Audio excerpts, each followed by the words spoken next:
Muy buenos días tengan todos ustedes. Vamos a iniciar esta conferencia. En primera instancia tenemos una presentación a cargo de la secretaria de Educación Pública, la maestra Delfina Gómez Álvarez, del doctor Diego Prieto, director general del Instituto Nacional de Antropología e Historia, del maestro Eduardo Villegas Mejías, coordinador de Memoria Histórica y Cultural de México, de la maestra Victoria Guillén Álvarez, directora general de la Comisión Nacional de Libros de Texto Gratuitos, y del doctor Marx Arriaga Navarro, director de Materiales Educativos de la SEP, relativo a la presentación de la Biblioteca Centenaria. Tiene la palabra la maestra Delfina Gómez. Muchas gracias, señor secretario. Buenos días, compañeros. Buenos días, medios de comunicación y a quienes nos siguen. Estoy muy contenta y de verdad que muy feliz de ser partícipe de este momento tan importante, el presentar la Biblioteca Centenaria, que contiene 172 títulos de diversos sellos editoriales del país y del extranjero, en un intento y un afán de precisamente fomentar lo que es la lectura en nuestros niños, en nuestros adolescentes y en todos los que integran la comunidad escolar. Como algún día lo hizo el maestro José Vasconcelos, ahora nos toca entregar una colección de libros que será un apoyo con la construcción de nuestra gran nación mexicana y que lleva el nombre de Colección Centenario, precisamente para dar continuidad a la celebración por los 100 años de la creación de nuestra Secretaría de Educación Pública que iniciamos el año pasado. Hoy se van a hacer entrega de 11.300 colecciones que se van a repartir en todas las bibliotecas del país. Son más de 1.943.000 libros en total. Y tenemos precisamente la intención de que nadie se quede sin la dicha de tener un libro en sus manos, de poder acercarse al conocimiento a través de uno de los inventos más trascendentales de la humanidad entera, que fue precisamente los libros. Son obras contemporáneas, publicaciones recientes que se encuentran en las librerías y que ahora estarán en las bibliotecas de las escuelas públicas, bibliotecas normalistas y principalmente en los estados con el nivel más bajo de lectura. Estos libros llegarán a los niños, niñas y adolescentes del país, además del personal docente y madres y padres de familia, que sin importar su origen, condición social o económica podrán acercarse al libro. Los temas que se consideraron para esta colección en esta primera etapa, porque la intención es que se siga, que año con año se siga fortaleciendo e incrementando estas bibliotecas, son el primero, fomento a la lectura, otra temática es fomento a la ciencia, tercera temática, temas socioemocionales, que es algo importante y prioritario por esto que hemos pasado de la pandemia, que nos apoyará mucho en estos tiempos, y 4, la tecnología. Nuestra colección de libros se subdividió gracias y se realizó gracias al plan de austeridad republicana y al que ha incentivado nuestro presidente de la República, el licenciado Andrés Manuel López Obrador, y por lo tanto agradezco también a las diversas secretarías e instituciones que participaron en la selección de material de lectura. Fue un trabajo en conjunto con el fin último de hacer llegar las mejores obras hasta las manos de quien más lo necesitan. Gracias a las editoriales por haber participado, por hacernos llegar sus propuestas y que estén a la espera de la convocatoria de este año, donde la selección estará centrada en las diversas lenguas originales. Agradezco de verdad muy especial al compañero Max Arriaga, encargado de materiales educativos, así como a la compañera Victoria Guillén, que también está en CONALITEC, quien por su esfuerzo y su compromiso se logró esta meta. Los libros deben estar al alcance de todas y todos, esencialmente en las manos de los pequeñitos y pequeñitas, de los jóvenes, donde se irá sembrando la semilla del conocimiento, esto a través de la orientación de sus maestros y el amor de la familia. Un niño, un profesor, un lápiz y un libro pueden cambiar el mundo, como lo ha dicho Malala, Premio Nobel de la Paz. Por ello agradezco mucho el esfuerzo que han hecho todos y los invito a todos los que integran la comunidad escolar a que hagan uso y trabajen con estos libros que son tan maravillosos, que son producto del esfuerzo y la colaboración de un equipo de trabajo. Muchísimas gracias. Y pido ahorita a los compañeros que ya precisen alguna información sobre este tema. Gracias. Gracias, señor secretario.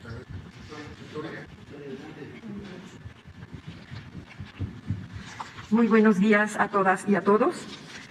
En el breve espacio vamos a informar sobre un coloso, un gigante, que es la Comisión Nacional de los Libros de Texto Gratuitos.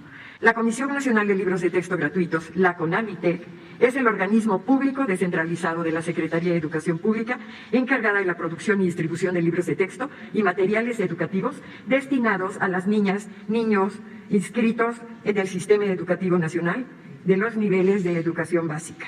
Actualmente, la institución es garante del derecho a la educación otorgado por el Estado mexicano. A través del artículo 3 constitucional, la educación debe ser laica, gratuita, inclusiva, pública y universal, y así la garantiza. Y el artículo 9 de la Ley General de Educación, la educación de cada persona con equidad y excelencia. La estructura orgánica de la CONALITEC para llevar a cabo esta gigantesca tarea consiste en una dirección general, una subdirección, una coordinación de administración, un titular del órgano interno de control, 6 direcciones de área, 11 subdirecciones de área, 24 jefaturas de departamento y 332 operativos en 3 sedes, que son Rafael Checa en la Ciudad de México, en los almacenes de Tequesquinagua y Querétaro. La CONALITEC Para el ciclo escolar 21-22 se distribuyeron 162.226.278 libros de educación básica, 27.002.992 libros de complemento educativo y 2.687.124 en materiales de apoyo, que se integra por más de 1.200 títulos distintos, divididos de la siguiente manera. Para educación básica son 162.226.278 los distribuidos y los producidos son 165.765.837. Esta diferencia entre lo producido y lo distribuido corresponde a la reserva que la CONALITEC debe de tener para todas las situaciones que se presenten. El complemento educativo estuvo integrado por 225 títulos. Se produjeron 27.054.450 ejemplares, se distribuyeron 27.002 ejemplares, 27.002.992. Y en apoyos tuvimos número de títulos 178, producción de ejemplares 1.953.600 y distribución de ejemplares 2.667.124. El total de reserva de estas tres áreas fueron 195, con la reserva, la producción fue de 195.078.284. La siguiente, por favor. Para lograr la meta de distribución se realizaron 2.761 viajes con 320 vehículos a 223 almacenes regionales y 123 centros de acopio en la Ciudad de México, divididos en 7 zonas de distribución a lo largo del país. Las zonas Pacífico con 238 viajes, el norte con 388, Golfo 453, Centro 634, Sur 364, Sureste 436 y la Ciudad de México con 248. El total de 2.761. Cada viaje tiene uno o más destinos dependiendo de la ruta.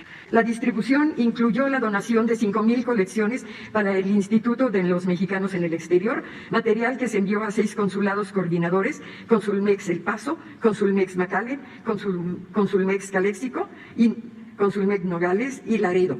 También Consulmex San Diego, que se encuentran en estados fronterizos de México, mismos que atienden a 40 consulados en Estados Unidos.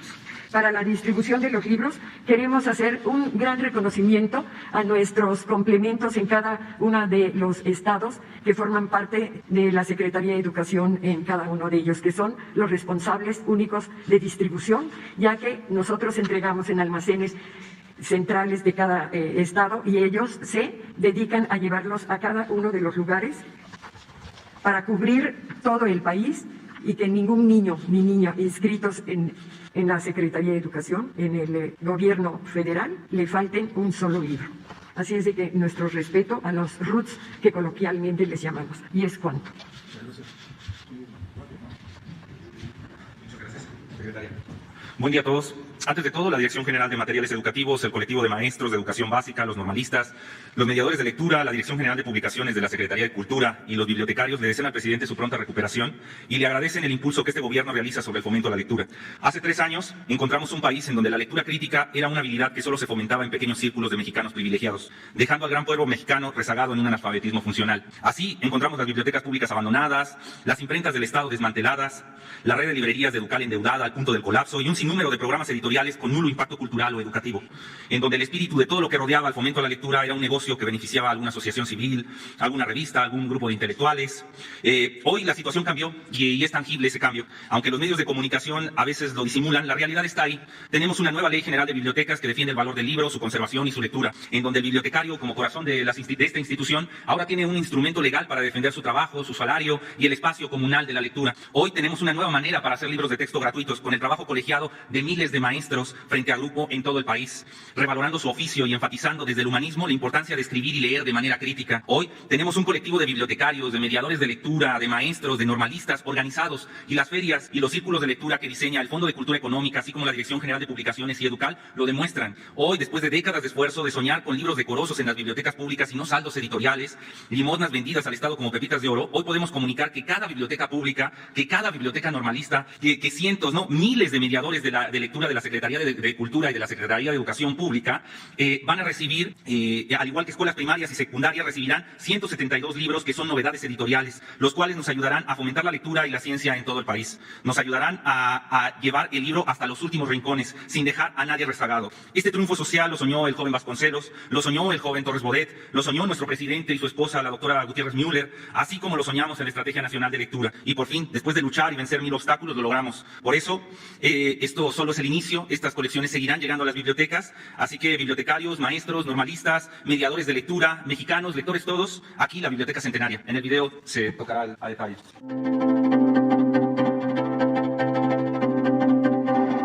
Biblioteca CEP Centenaria 2021. Materiales educativos para formar lectores y escritores.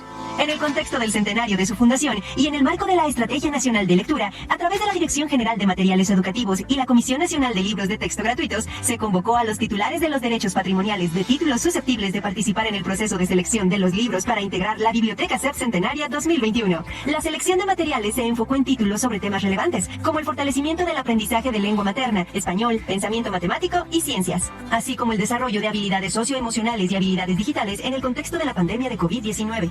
En el proceso participaron 545 sellos editoriales de 33 países, los cuales registraron un total de 9.341 títulos. En la selección colaboraron 15 instituciones con experiencia en el fomento de la lectura y en el conocimiento de los intereses de lectores. De esta forma, la colección se integró con 172 títulos, 40 para preescolar, 40 para primaria y 40 para secundaria, 27 títulos para docentes y 25 para madres y padres de familia.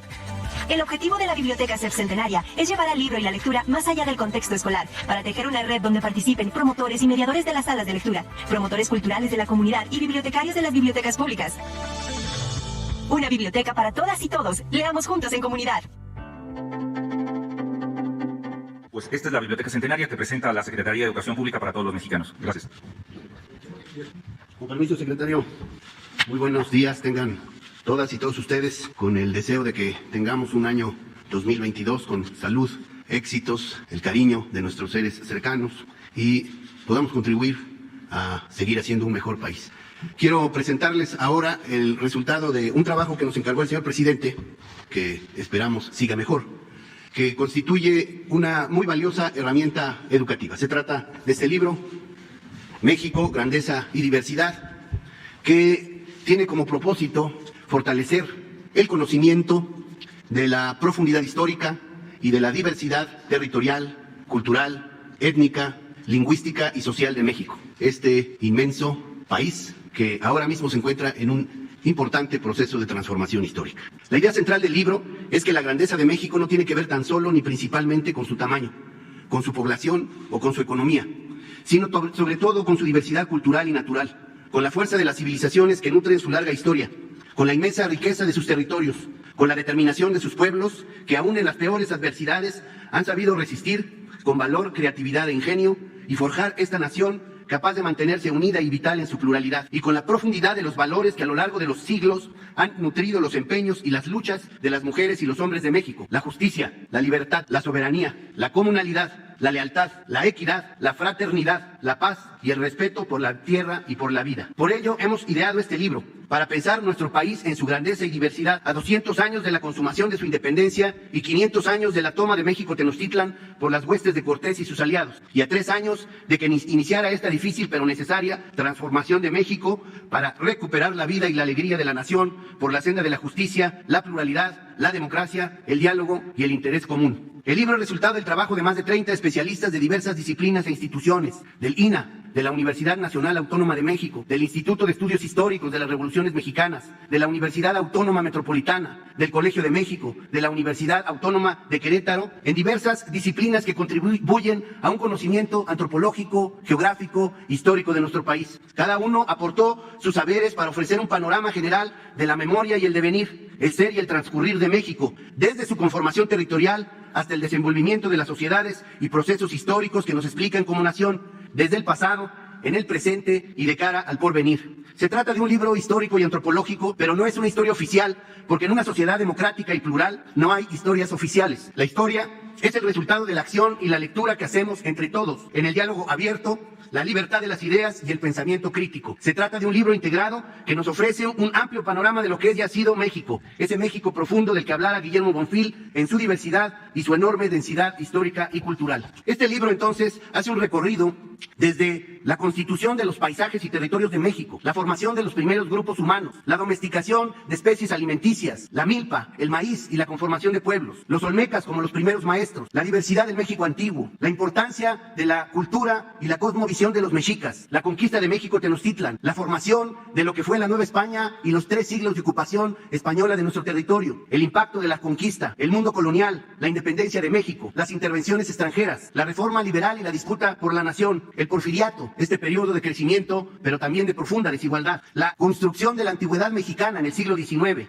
la revolución y sus impactos en la sociedad mexicana, las instituciones a las que la revolución dio lugar, el siglo XX como un periodo de progreso, desigualdad y lucha democrática, la pluralidad étnica, lingüística y cultural de México para finalmente instalarnos en el momento actual en que estamos construyendo esta nueva esperanza. Este libro se editó en 120,000 ejemplares para su distribución gratuita entre los profesores de secundaria que imparten historia, civismo y ciencias sociales. También se distribuirá o se está distribuyendo gracias a la colaboración de la Secretaría de Educación Pública, la Comisión Nacional de Libros de Texto Gratuito, Materiales Educativos y, por supuesto, la Secretaría de Cultura, en las bibliotecas escolares de primarias y secundarias, en las bibliotecas municipales, en la red de bibliotecas de la Secretaría de Cultura y, además de esta edición de 120,000 ejemplares, el Fondo de Cultura Económica está por sacar a la venta una edición adicional de 10,000 libros para que todo el público lo pueda adquirir. En la presentación que se ha presentado, para dar cuenta del capitulado de este importante, de este interesante libro, pueden también encontrar el QR en el que pueden tener la descarga gratuita del libro, para que todos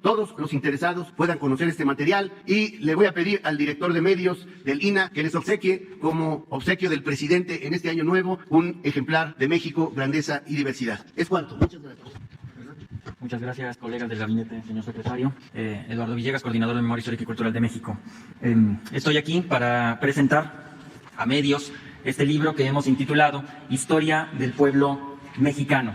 Este libro, en los siguientes minutos lo que haré es presentar a grandes rasgos su contenido y hablar acerca de qué haremos con el mismo. En términos generales, solo quisiera subrayar que este es sin duda un gobierno preocupado por la historia. Todos conocemos la enorme afición que tiene el presidente por la historia y que se refleja también en el sesgo que pretende dar a este gobierno. Y también es un gobierno preocupado por la lectura, como nos ha mostrado la Secretaría de Educación Pública con la presentación de esta biblioteca centenaria que efectivamente costó sangre, sudor y lágrimas, pero que finalmente se pudo presentar. Este libro es un libro de historia, como por supuesto hay muchos otros, pero que tiene un énfasis de la conquista hasta nuestros días y que está buscando resaltar las resistencias y las luchas que ha tenido nuestro pueblo. Su hilo conductor son las transformaciones que se han venido sufriendo notablemente a partir de la creación como Estado independiente, con la firma del Acta de Independencia en 1821, que el año pasado tuvimos oportunidad de conmemorar, y que nos dieron identidad como nación, primero como Imperio Mexicano y finalmente como República Democrática que somos. Entonces este libro justamente lo que está intentando mostrar son esas transformaciones que sufrimos como país. Hago la observación que el libro tiene un pequeño texto del presidente de la República en donde justamente presenta a grandes rasgos sus contenidos. En la siguiente lámina podemos observar los 23 autores y autoras que fueron invitados a participar en la creación de este volumen. Son 8 instituciones las que nos hicieron el honor de colaborar, y todas ellas y ellos son grandes especialistas en sus respectivos tópicos de estudio, que van desde el periodo novohispano hasta el México contemporáneo. El libro lo pudimos coordinar entre Felipe Ávila, el director del Instituto Nacional de Estudios Históricos de las Revoluciones de México, y su servidor. Ahora bien, en términos generales, el libro, ¿qué destino va a tener? Dado que los recursos son escasos, pues queremos que lleguen al mayor público posible. Entonces, intentamos que en este caso, la edición de un poco más de 100.000 ejemplares se haga llegar específicamente a la totalidad de las escuelas normales, a las 266 escuelas normales del país, que tienen más de 100.000 estudiantes, alrededor de 10.000 maestros, y la idea es cubrir la totalidad de esa población, insistiendo en que, por supuesto, es un gobierno preocupado por sus maestras y por sus maestros. La inversión fue de poco menos de 3 millones de pesos y participaron la propia Presidencia de la República, la Secretaría de Cultura, la Lotería Nacional, la Secretaría de Educación Pública y Talleres Gráficos de México. En la siguiente lámina podemos ver la distribución que se va a tener, que empezará el 31 de enero. Haremos una entrega simbólica en Avilcingo, en Morelos, pero a lo largo de las siguientes semanas y hasta la primera semana de abril serán distribuidas directamente las profesoras, los profesores, los estudiantes de las escuelas normales del país. Ahora bien, dado que este es un libro en físico que llegará a todas estas personas, quien lo quiera también consultar lo podrá hacer en el siguiente enlace que ustedes pueden ya en este momento consultar para que puedan revisar este libro de historia que hemos recientemente creado. ¿Es cuánto, señor secretario?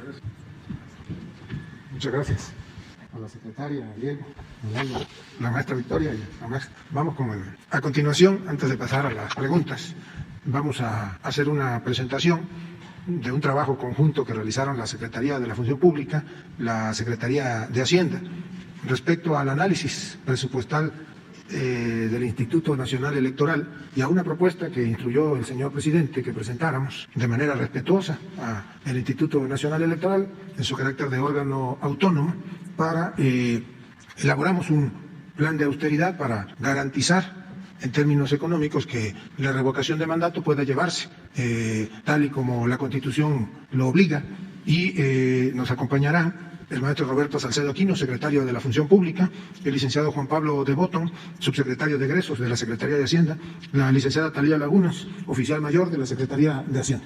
Ahora continuamos. Muchas gracias. Yo pensé que me iban a dejar mi ejemplar del libro cada uno.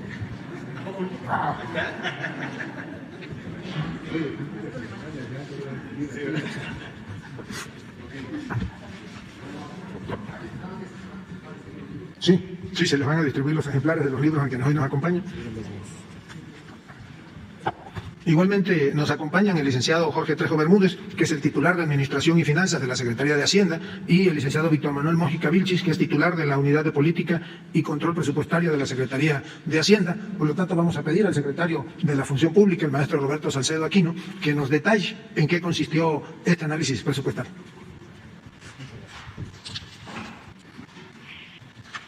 Desde los inicios de la actual administración, la política de austeridad republicana combatió el dispendio, la suntuosidad y la frivolidad a expensas del erario. Promovió un ejercicio de los recursos públicos que asegurara la generación de ahorros, sin comprometer los objetivos nacionales ni las metas institucionales.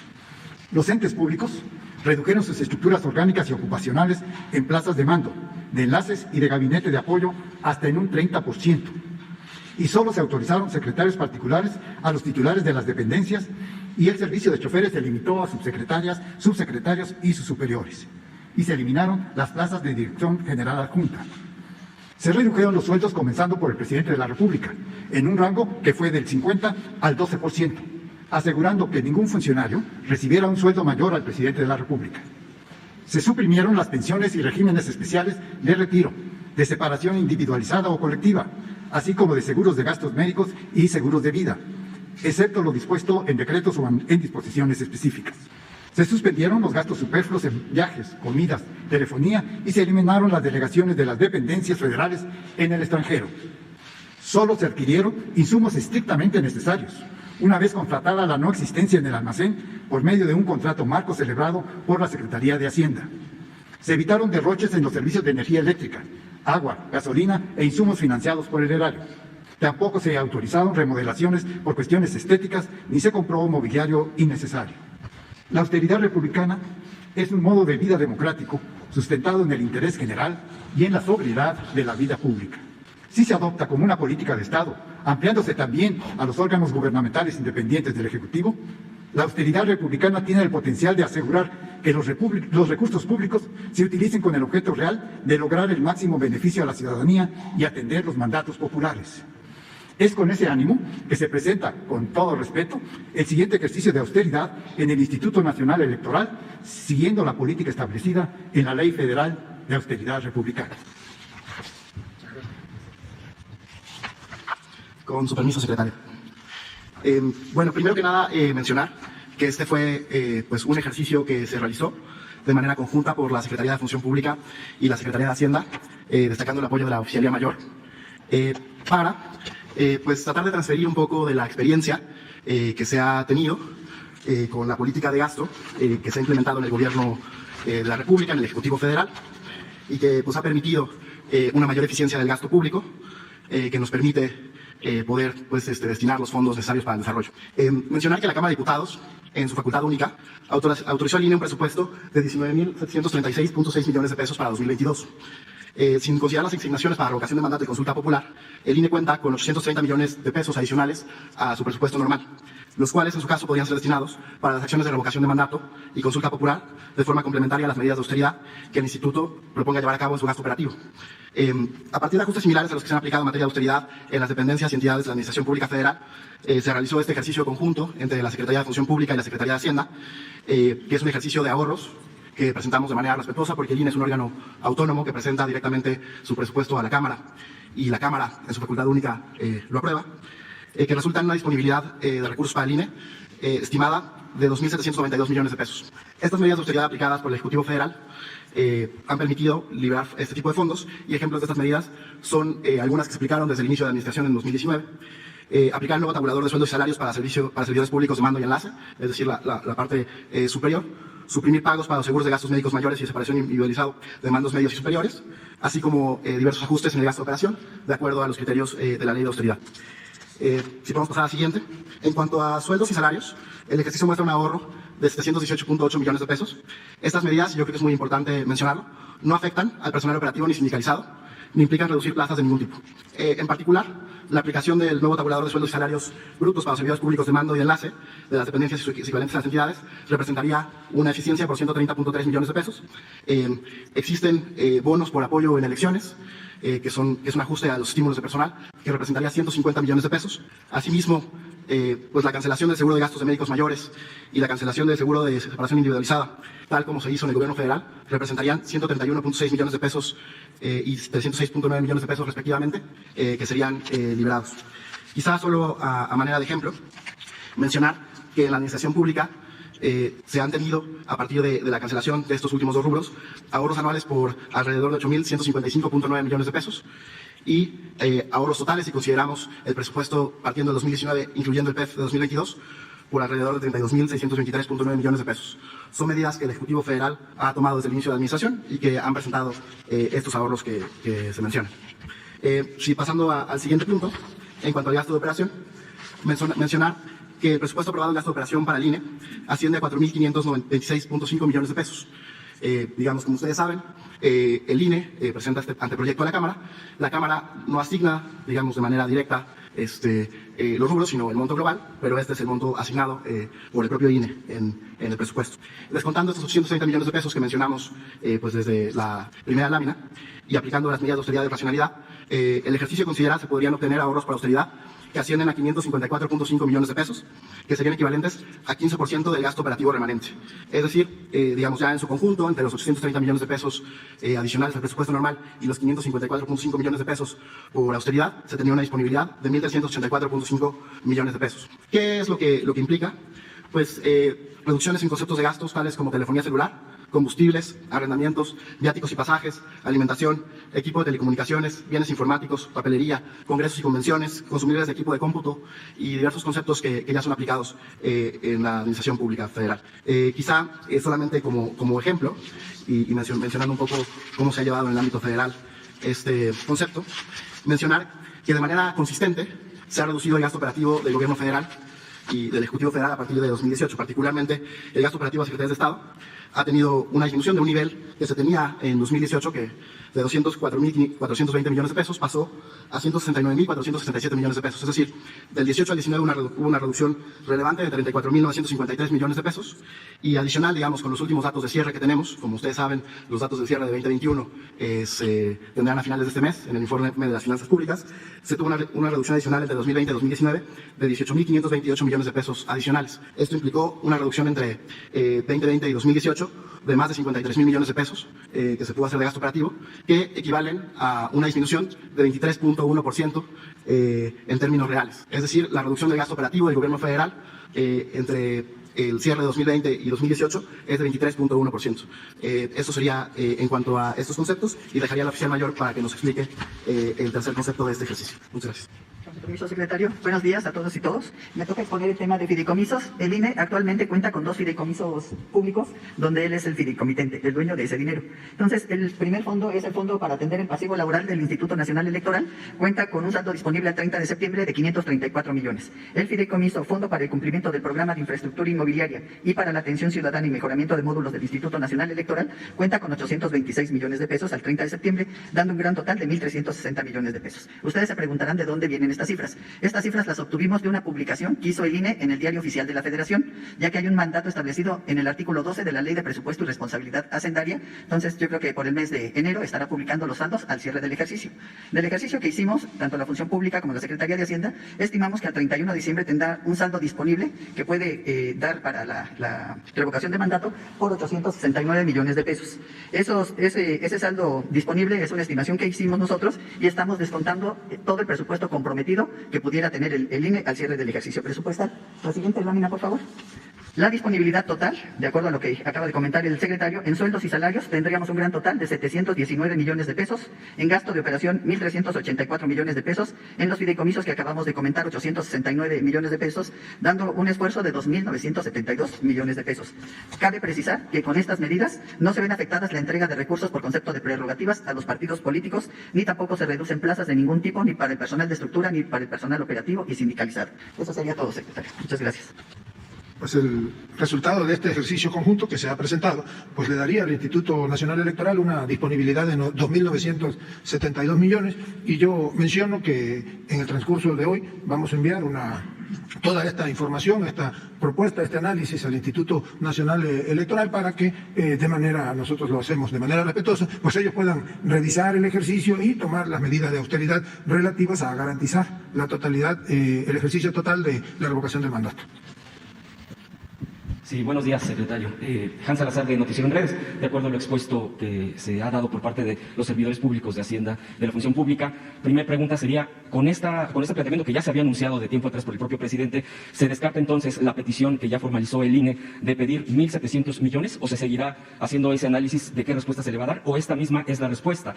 Y por otro, ¿qué opinión le merece, secretario, que el día de ayer uno de los consejeros, concretamente el consejero Ciro Murayama, prácticamente se refirió a las vacunas como dádivas en el tema de el regreso del dinero por parte de Morena para que se puedan comprar vacunas, que eso ya se ha anunciado desde antes, se ha negado, pero en este sentido se están refiriendo? Esas serían mis primeras dos preguntas, si ahorita me permite otra. Bueno, primero señalar que esta no es la respuesta a alguna petición que haya hecho el Instituto Nacional Electoral o que esté por hacer, no la conocemos. La resolución del Tribunal Federal Electoral obliga al Instituto Nacional Electoral a hacer una revisión presupuestal, a tomar las previsiones necesarias, y en todo caso tiene la facultad de solicitar a la Secretaría de Hacienda una ampliación de recursos presupuestales para el ejercicio de revocación de mandato, y a la Secretaría de Hacienda de manera vinculativa le señala que estará obligada, si llega la solicitud, a dar una respuesta fundamentada de la razón de la misma. Vamos a esperar que llegue de manera oficial, aunque nosotros desde ahora sostenemos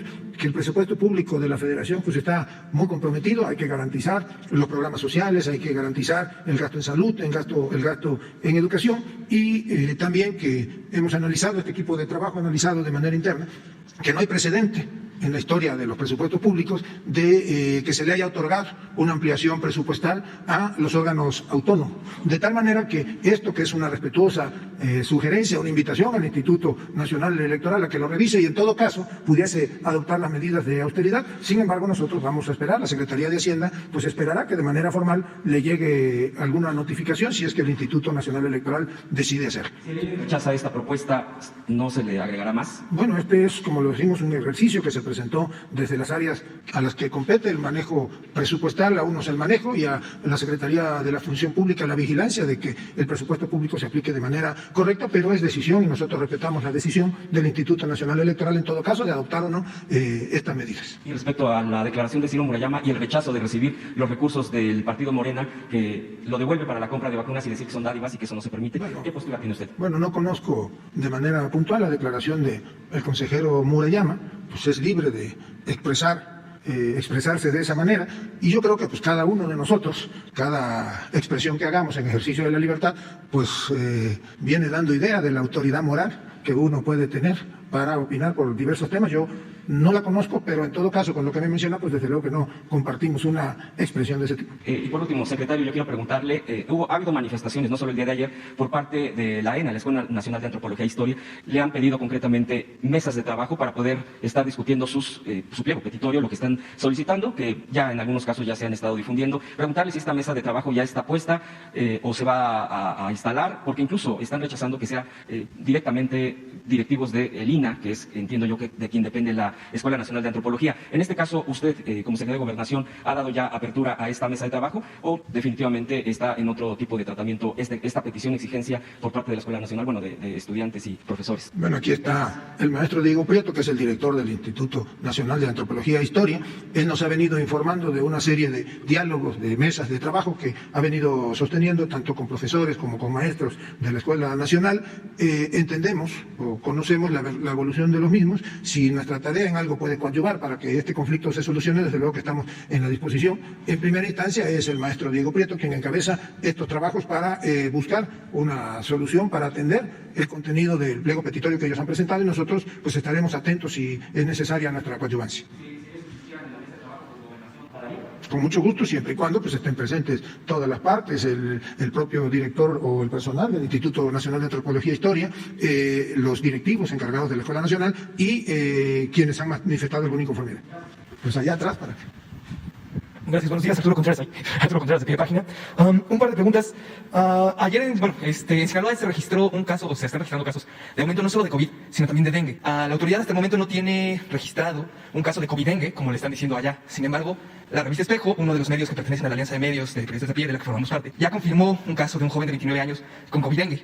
Saber si se tiene algún plan especial para enfrentar esta situación en todo el país, ¿no? O si se va a hacer algo para paliar con esta doble enfermedad que ya está empezando a afectar. Y tengo una segunda pregunta. Bueno, pues yo le diría que la Secretaría de Salud y la Secretaría de Salud en cada entidad federativa pues están al pendiente de que la Estrategia Nacional de Salud se lleve en buenos términos. Por experiencia propia le diría que en esta temporada, en estados como Colima, como Yucatán, como Veracruz, como Tabasco, pues se da la incidencia de dengue. ¿Qué hacíamos nosotros cuando nos tocó estar al frente de Tabasco? Bueno, pues aplicábamos un programa de prevención que consistía en fumigación con vectores, que era prácticamente casa por casa, y fumigación aérea. Esto se hace prácticamente en todos los estados del país donde hay históricamente alta incidencia de dengue en estas temporadas. El dengue tiene dos temporadas de prevalencia, es los meses de enero y de febrero, y posteriormente a finales de agosto, principios de septiembre. Pues la Secretaría de Salud, como le decía, federal, y las secretarías de los estados están al pendiente de que tanto el dengue como otras enfermedades, incluso de carácter infeccioso, pueden ser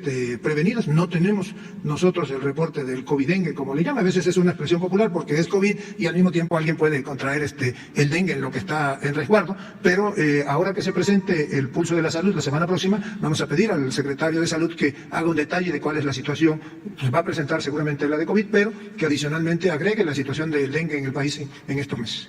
Gracias. Y una segunda pregunta. Ayer el gobierno de Estados Unidos publicó las cifras de migración del año anterior, ¿no? Entre ellas había una cifra preocupante de más de 146,000 migrantes menores no acompañados que habían llegado a ese país y que habían sido deportados. Esto es casi el triple de la cifra de menores no acompañados que llegaron a Estados Unidos durante el gobierno de Obama, ¿no? En esta crisis de menores que tanto sonó en los medios. Entonces, pues bueno, nada, saber si Estados Unidos le está haciendo más demandas al gobierno de México para contener la migración de una manera más frontal, ¿no? ¿O qué está pasando? ¿No? ¿Cómo fue que llegaron todos estos migrantes a la frontera norte durante el último año? La cifra, lo repito, casi se ha triplicado, entonces a ver qué está pasando en este tema. Bueno, el fenómeno migratorio es un fenómeno integral. Nosotros mantenemos a través del Instituto Nacional de Migración y de la Secretaría de Relaciones Exteriores una comunicación continua, una coordinación con las respectivas áreas del Gobierno Federal de los Estados Unidos de América. Trabajamos, digamos, de manera conjunta y nosotros, por tradición y por convicción, pues garantizamos a los migrantes el libre tránsito por el país, la atención humanitaria a ellos. Áreas de gobierno federal como el sistema DIFAN trabajan en la habilitación, en la operación de albergues donde se les pueda proporcionar atención, y hay un trabajo conjunto de varias áreas de la Secretaría de Salud, por ejemplo, para vigilar la posibilidad de que incluso en las caravanas o en los albergues puedan haber brotes de enfermedades infecciosas. Nuestra prioridad es el respeto a los derechos humanos, a la libertad que tienen los migrantes de pasar por el territorio, y sí trabajamos de manera conjunta, digamos, para atender el fenómeno migratorio. Ha habido un incremento, y esto es mundial, del fenómeno migratorio mundial, a raíz de adecuaciones locales, pues se ha dado un aumento en el número de menores que intentan llegar a otros países de África, por ejemplo, hacia países europeos, y en el caso de los países de Centro y de Sudamérica, desde luego que ha habido un incremento, y nosotros lo que procuramos en primera instancia es que los menores puedan estar acompañados y no puedan ser debidamente atendidos en su paso por el territorio nacional.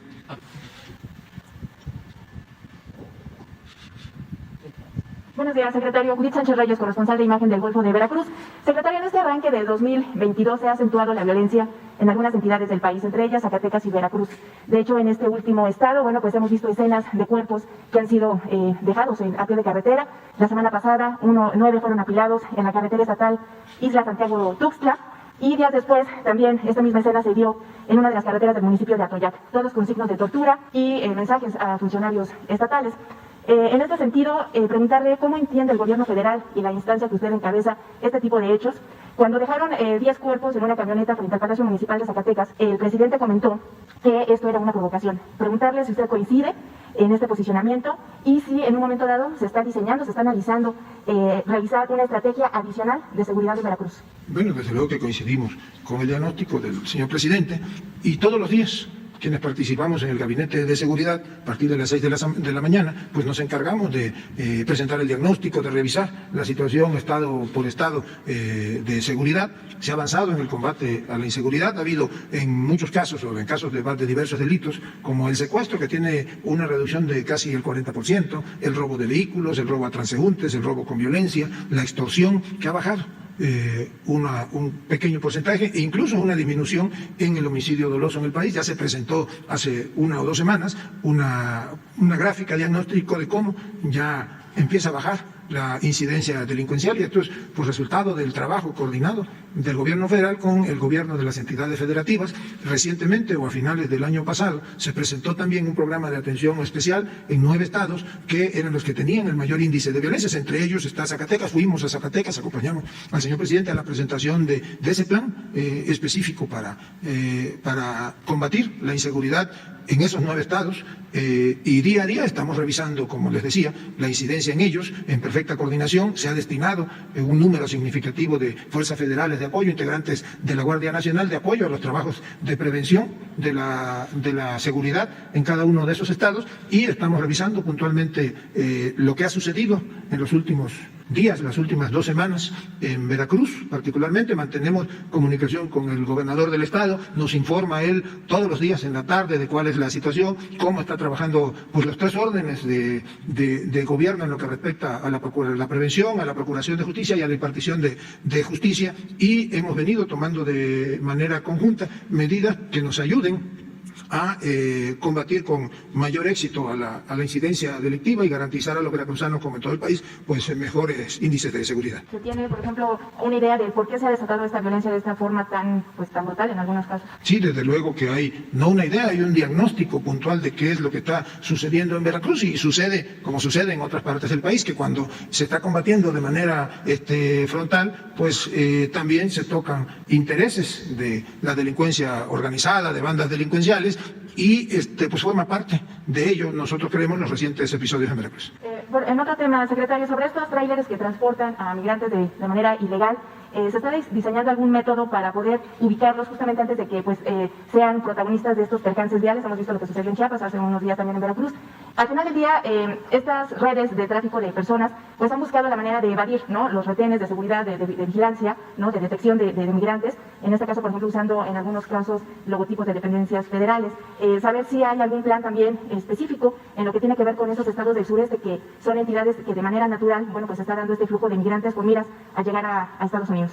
Sí, estamos incluso trabajando de manera coordinada con las cámaras de autotransporte federal, con las empresas, porque aquí hay dos tipos, los que han sido detectados, que se los transportan en trailers o en camiones que se utilizan normalmente para carga, y hubo un crecimiento de transportación en autobuses de pasajeros. Trabajamos de manera coordinada. La Secretaría de Seguridad, la maestra Rosa Isela, conduce esos trabajos y todos los días estamos revisando la situación puntual, estado por estado, y como les digo, pues en perfecta comunicación con las empresas, con las cámaras de autotransporte federal y las organizaciones de empresas que se dedican al transporte de pasajeros, y se revisa diariamente cuál es el estatus de esto. Muchas gracias. Buenos días, secretario. Pedro Domínguez, de Milenio. Preguntarle primero una pequeña precisión. Mencionaba hace unos minutos que estaba el presupuesto federal muy comprometido, es decir, que de primer momento se estaría descartando ya esta ampliación presupuestal al Instituto Nacional Electoral, dado estos compromisos que tiene el presupuesto federal ya. O sea, ¿es un descarte ya de inicio? Bueno, vamos a esperar primero que llegue, si es que llega la petición del INE, y en todo caso, lo que este grupo de trabajo ha venido analizando, se concluye que no hay posibilidades, no hay margen en el presupuesto de egresos de la Federación que permita destinar cantidades adicionales a una ampliación presupuestal de un órgano autónomo, además de que ya mencioné que no hay un registro de que haya sido en la historia de la evolución de los presupuestos de egresos anuales se le haya otorgado una ampliación presupuestal a un órgano autónomo. Yo mencionaría, sin decir cuál es el caso específico, pues hay otro órgano autónomo que solicitó o que se le redujo su solicitud de presupuesto, se dice más técnicamente, en más o menos 5,000 millones de pesos, y pues yo aquí lo digo. El otro día me reuní con el titular de ese órgano, de esa institución autónoma, quien me manifestó que lo que ellos habían, o lo que se les había reportado, lo que la Cámara le había reportado en el presupuesto de egresos, pues ya habían hecho un ejercicio parecido al que ahora estamos proponiendo, y que con ello pues ya podían cumplir de manera en su totalidad con lo que necesitaban o con lo que habían planteado en lo que se debían utilizar esos recursos. Quiere decir que si se hacen ejercicios como de austeridad republicana, pues el dinero debe de alcanzar. Gracias. En otro tema que ya abordaba el día de ayer, secretario, ¿el gobierno federal tiene algún plan específico para vigilar esta venta de Banamex, dado que hay mecanismos legales que permitirían que no se pagaran impuestos al momento de hacer la transacción, tal como ocurrió en 2001 cuando justamente Citigroup adquiere Banamex, que por diferentes mecanismos no se paga el impuesto sobre la renta? En esta ocasión, ¿están buscando algún mecanismo legal o tienen en mente alguna vigilancia específica para que se garantice que haya un pago de impuestos por la venta de Banamex? Bueno, primero decirle que de aquella fecha o de la fecha de aquella operación ahora, pues ya hay instrumentos legales que permiten que en operaciones bursátiles se pague, de venta de acciones se pague el correspondiente impuesto. La situación, digamos, tributaria ahora es distinta. Ayer la Secretaría de Hacienda emitió un comunicado en el cual manifestaba cuál era la postura del gobierno federal, de la Secretaría de Hacienda específicamente, respecto a la posible venta de Citibank. No es un retiro de operaciones en el país, porque en todo caso, pues si se concretiza la venta, seguirá con otros propietarios operando el Banco Nacional de México aquí en nuestro país. Es pues la transferencia de activos, como hemos venido mencionando, y ayer mismo en el mismo boletín la Secretaría de Hacienda detallaba, precisaba en qué términos pues ellos iban a estar al pendientes de una transacción de esta transacción en específico. La ley otorga a las autoridades hacendarias diversos mecanismos de control o de vigilancia de que una operación de esta magnitud pues se lleve en estricto apego a la legislación vigente. Sé que no había posibilidad de que se les perdonaran los impuestos, por ejemplo, o que no se pagaran. Bueno, ustedes saben que una de las medidas de política pública que este gobierno federal, y eso fue una propuesta del presidente desde el inicio de la administración, es que aquí no se perdona impuestos a nadie. Eso era un ejercicio del pasado. Algún día le podemos aquí volver a presentar cómo se les perdonaban los impuestos a muchas empresas. Eso afortunadamente ya cambió, forma parte de esta transformación del país que inició el presidente López Obrador, de tal manera que si una venta de estas implica el pago de impuestos, pues estos deberán pagarse en tiempo y forma. Pues allá atrás, para que después vamos acá. Buenos días, secretario. Diana Benítez, del periódico El Financiero. Insistir con este tema del INE. Dice usted ahorita pues que ya se ha analizado y se ha concluido que no hay margen para dar más recursos. El presidente le había pedido a usted y al secretario de Hacienda que se hicieran revisiones de decomisos del INDEP. ¿Quiere decir que tampoco habría dinero del INDEP que se pudiera destinar al INE?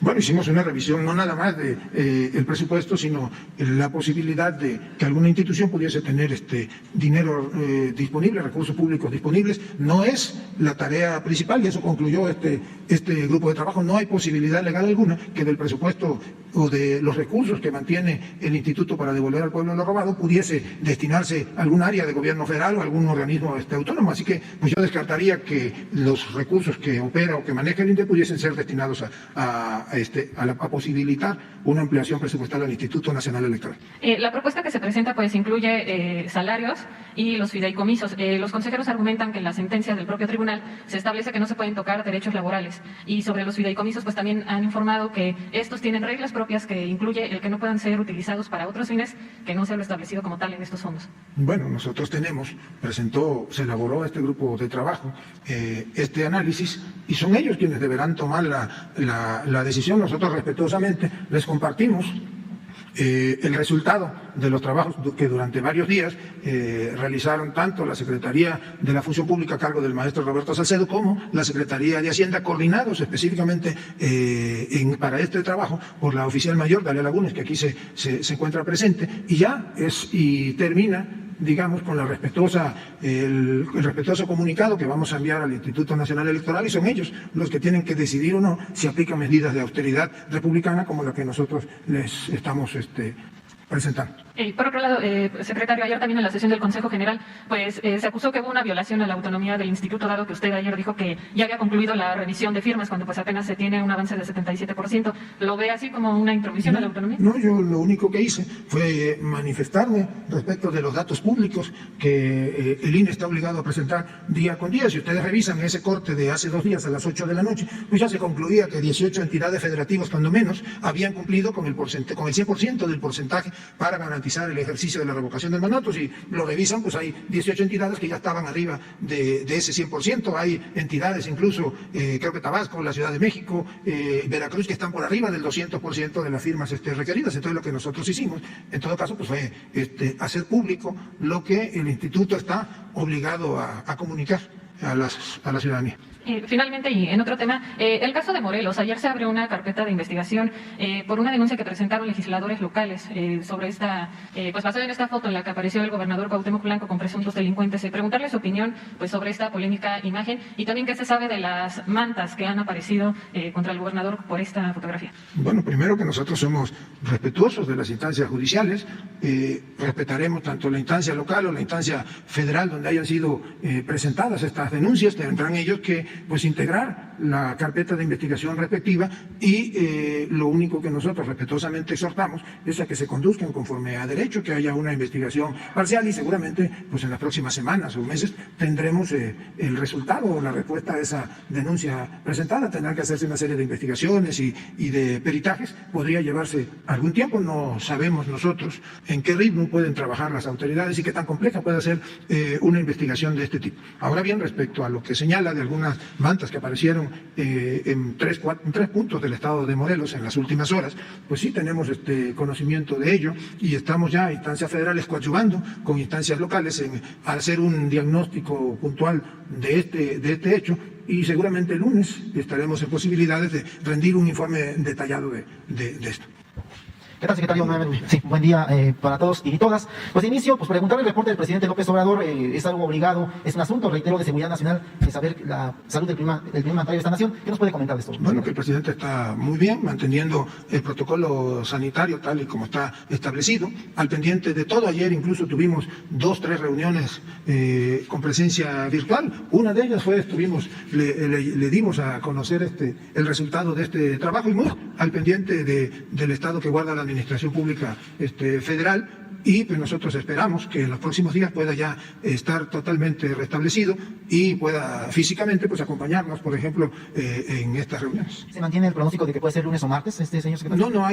No tenemos un pronóstico de un día exacto. Evoluciona satisfactoriamente y esperamos que en los próximos días pues ya pueda terminar con esa restricción sanitaria en cuanto a su persona. Aprovechando, perdón por retomar por tercera ocasión el tema del INE, pero creo que es muy importante aprovechar la presencia de los funcionarios aquí y el trabajo que hicieron. No creo que haya sido nada más de sacarse algo y escribir algo ahí, sino que fue un trabajo, diríamos, en el término académico, un trabajo sesudo, un trabajo académico documentado. No sé, posibilidad de que el mismo secretario de la Función Pública nos pueda comentar los alcances legales de este tema de la propuesta de austeridad que se le está presentando al INE, hasta dónde sí se puede llegar por parte de ustedes como Función Pública, hasta dónde no, si nos pueda precisar ese tipo de temas finos que a veces los medios de comunicación no conocemos.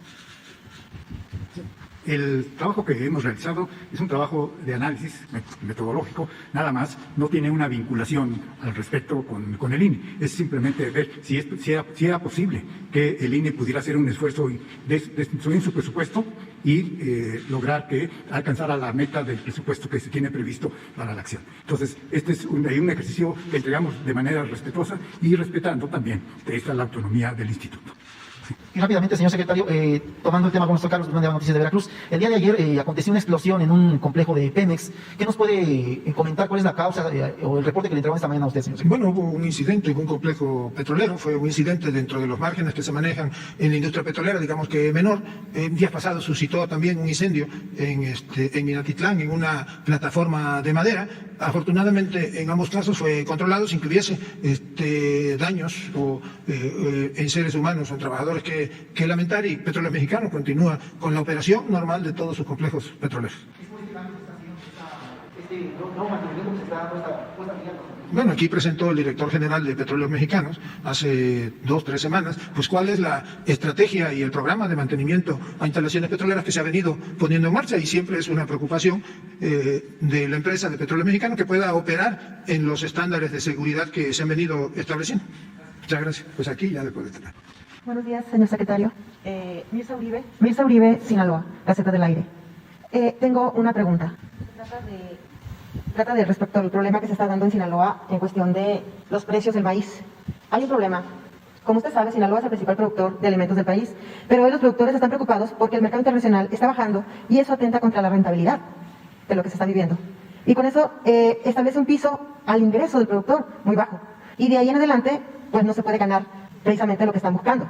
Por otro lado, en todo esto, ya que se está pasando ahorita en este momento lo que es la mitad del ciclo vegetativo, el cultivo de maíz, y el gobierno no ha definido, el gobierno federal, en este tema, y tampoco se han fijado las bases para que se establezcan la comercialización de las cosechas y empezar a levantarse finalmente en abril. En todo esto, la pregunta para usted es hasta cuándo Segalmex publicará las bases de maíz y trigo para hacer la agricultura por contrato, porque se está dando de una manera muy tardada y el problema se está dando fuerte. No se sabe de qué manera se puede ayudar. La verdad, están en muchos problemas ahorita la agricultura en Sinaloa. Y con esto, se recordó que el año pasado las bases se fijaron en $38 por tonelada, para que este año, pues no debe de ser menos de $42. Gracias. Bueno, en el caso de la agricultura por contrato, como de la producción de maíz o de frijol, primero hay una política pública de instaurar precios de garantía, precisamente para que los productores no pierdan, digamos, con cada una de las cosechas. En los próximos días, Secretaría de Agricultura y Gobierno Federal van a publicar la actualización de esos precios de garantía, que como bien se sabe, pues deben de ir incrementando de acuerdo al índice nacional de precios al consumidor que refiere el análisis del estado inflacionario. Tuvimos un alza hasta noviembre de la inflación en el país, empezó a descender en diciembre, esperemos que este año pueda consolidarse esa tendencia inflacionaria a la baja, pero en todo caso se publicarán en los próximos días, antes de que termine enero, cuáles son los precios de garantía establecidos para diversos productos, entre ellos el maíz. Es que lo que se está precisando eso, se está esperando esa respuesta de Segalmex en Sinaloa. Por otro lado, una pequeña pregunta también aparte. Se está viviendo un momento fuerte, lo estamos viviendo los mexicanos en todo el país, y esto es tema internacional.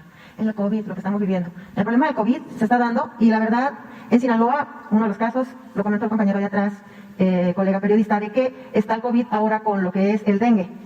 ¿De qué manera, señor secretario, se puede valorar algo? Las clases quieren iniciarlas el 17 de enero. Varios estados del país están en un problema fuerte, en cuestión de COVID. Estamos en problemas fuertes de COVID en aumento por las fiestas decembrinas.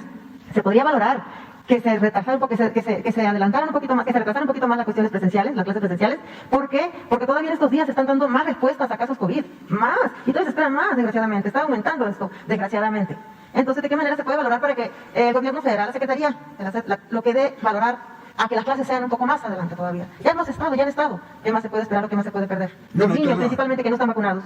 Hay toda una política pública de regreso a clases presenciales que se ha venido ajustando en los últimos días en total coordinación con los diferentes estados. Hay estados incluso que habían planteado la posibilidad de regresar después del 17 de enero. Yucatán es uno de ellos, lo acordaron con la Secretaría de Educación, y en todos los estados se está haciendo una revisión puntual y se toman decisiones dependiendo desde luego del estado que guarda la pandemia. Lo que ayer dio inicio, digamos nacionalmente, por ejemplo, que fue dentro del Plan Nacional de Vacunación, en aplicar la vacuna de refuerzo a los maestros, al personal educativo, es parte de esa política pública de atención a la situación de la pandemia. Recuerden que la manera más efectiva de protegernos, de ganar la batalla de la pandemia, pues es que podamos estar vacunados, y afortunadamente México es de los países que mayor número de vacunas ha tenido en disponibilidad, 201, 202 millones de vacunas que hemos aplicado, un plan nacional de vacunación acorde a los estándares internacionales que han sido definidos por la Organización Mundial de la Salud o por los organismos reguladores,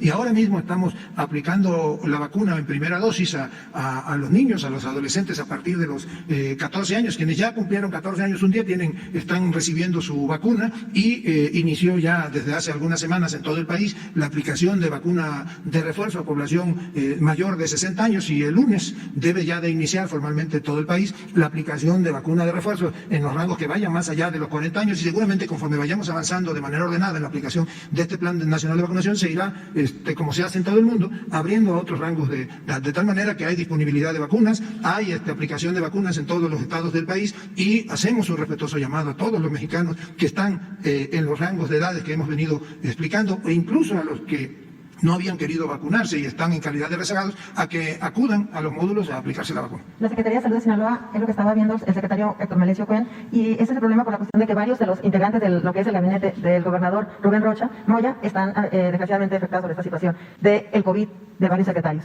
Entonces esa era la pregunta, que si se podía valorar eso. Bueno, un gobierno estatal como un gobierno federal no lo integran nada más los secretarios. En el caso de la vacunación, pues hay una estrategia de vacunación que personal de la Secretaría de Salud, de instancias locales, federales, todos participan en la aplicación de este Plan Nacional de Vacunación. Gracias. Buenos días, secretario. Arturo Pavón, corresponsal de Chapuzón Network de la Ciudad de México. Pues en las empresas privadas, y debe ser también en las instancias de gobierno, siempre que va a haber un reclutamiento y se requieren algunos puestos de trabajo, se hacen diferentes exámenes. Uno de ellos son los psicométricos, donde se mide si efectivamente está en capacidades psicológicas para poder ejercer un empleo, un reclutado, pues, un propuesto. Entonces, en este caso, vimos que ayer, desde la semana pasada, y parece que ya ha sido una constante, que el presidente consejero del INE, Lorenzo Córdoba, con todo respeto, pierde muy fácilmente la cabeza ante la presión que se está ejerciendo sobre él. En la propuesta de la reforma electoral, sería posible, a su punto de vista, sería posible que se haga mucho énfasis para checar la salud emocional de cualquiera de los consejeros que lleguen, y sobre todo el consejero presidente. Bueno, hay disposiciones constitucionales, hay requisitos constitucionales para ocupar diversos cargos en la administración pública federal, en las administraciones estatales, en los órganos autónomos. Pues yo tengo entendido que para ser consejero del Instituto Nacional Electoral, pues hay toda una serie de requisitos que cumplir, y seguramente los hoy consejeros cumplieron a cabalidad con ello.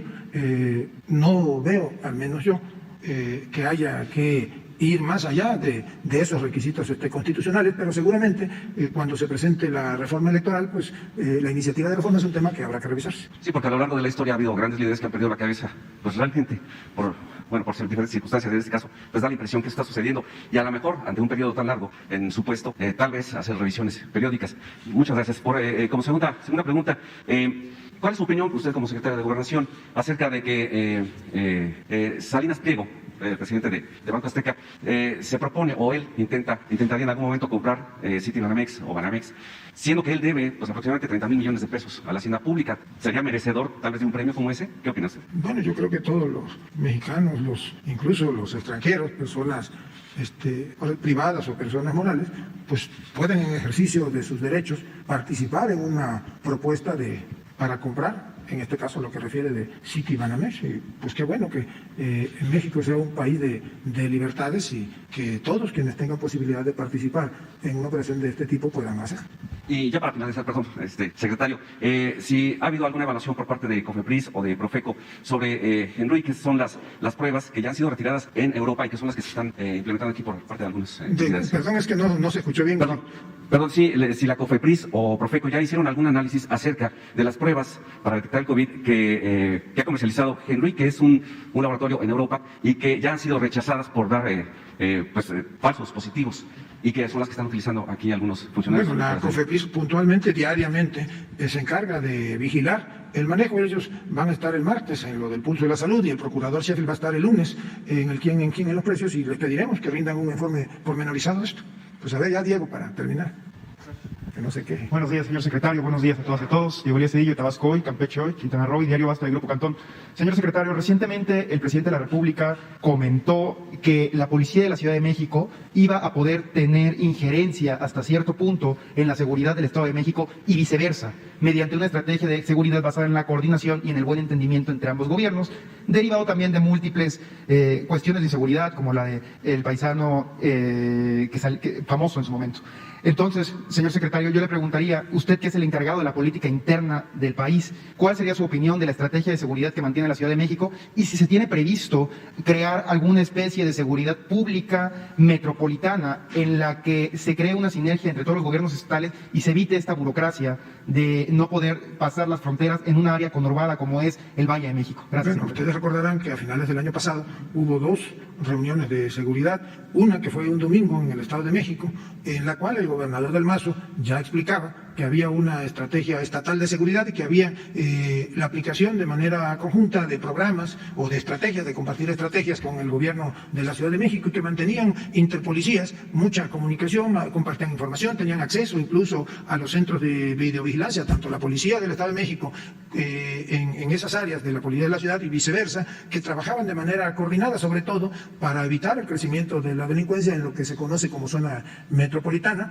Posteriormente hubo otra reunión aquí con la jefa de gobierno de la ciudad que reiteró la disposición. Trabajan muy coordinados, y eso desde luego que ayuda a que se le vaya ganando la batalla a la delincuencia, y nosotros esperamos que ellos, respetando, ¿verdad?, la autonomía de los estados, puedan seguir trabajando de esa manera. Gracias, secretario. Y ahora, a poco menos de 5 meses de que el señor presidente tuvo bien invitarlo a la Secretaría de Gobernación, ¿cuál sería el resumen que usted tiene del trabajo que se ha venido dando desde el Palacio de Cobián?